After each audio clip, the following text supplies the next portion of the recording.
Hello students, and welcome to the next lesson in our AS level Human Geography course. Today we're going to be looking at population change in urban areas, and specifically in Canning Town. So where is Canning Town? Canning Town is a town located in London in the UK. It's located by the London Docklands, so as you can assume there's going to be a lot of jobs around there, and that's what's going to really influence the reason why a lot of people are travelling to Canning Town. It's experienced a lot of population growth in recent years, and it's mainly down to that factor. So why did the population change? Because there are many jobs in the London Docklands, more people are going to be attracted to the area for working purposes.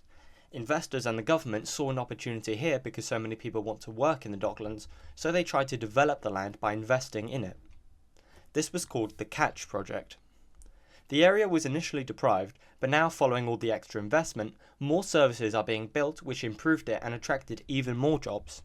For example, the famous shopping centre Westfield is now built in around Canning Town and the London Docklands as a part of the Catch Project investing in the area itself. So how the population changed. Here we have a population pyramid showing how the population initially looked.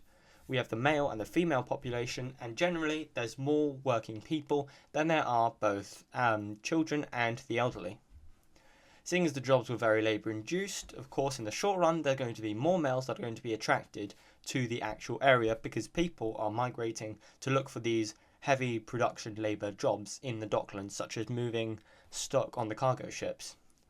However, after the services built, more females came too, and as a result we have this. So what it looks like in the short run is a lot of male influence in the working area, and the females came later on when more services were being built. This more or less rounded out the table looking like this. Impacts from the population change. Here we have some advantages and disadvantages of the Catch project. An advantage is that the GDP increased due to the increased workforce, and there was a lower dependency ratio. Also, there was less crime because more people are being given jobs. Because more people are in employment, there's going to be less people who need to vandalise or do crime when they have nothing to do. Also, less money was spent on healthcare, seeing as we know from the population pyramid, most of the people in the Canning Town area were people who were working. As a result, they're neither going to be children or elderly, and as a result, they're not going to require statistically as much healthcare.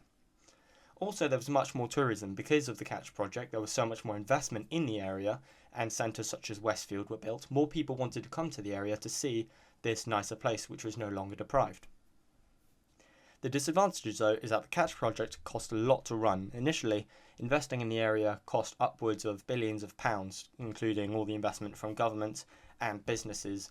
And the problem with this is that it could have paid off and it could have been equitable, but also it had a risk of it not being so. Also, more money had to be spent on education. Now, the reason for this is because when so many more people came in to the area, they tended to have more children because now they had the stable income which they had from getting a job. So people can now pay to have a house and a wife and for children. So because more children are being born, more money is having to be spent on education. Also, social pressures occurred as people had to leave their homes for new constructions. So what this meant is people are leaving their actual homes to come to the Catch area, and as a result the people who are living in the area may not have liked the fact that the area was changing so much, and also it affected the people who lived in the actual area before construction. Because all these new buildings were being built, they may not have liked the change, and they may have been asked to actually relocate in order to make way for a new building, and that could have really annoyed some people. Here we have some questions. What I'd like you to do now is have a go at attempting these questions by pausing the video and writing the answers down on another sheet of paper. Hit play whenever you're ready to see the answers. Here are the answers. If you got these right, congratulations. I'd advise you to move on to the next video, which is going to be about population changes in rural areas, and this time we're going to be looking at the town of Avoch. So, next time visit us there, and also if you need to check out any more information and go over any more A-level subjects, be sure to visit www.revisealevel.co.uk. As always, thank you so much for watching, and I'll see you next time. Goodbye.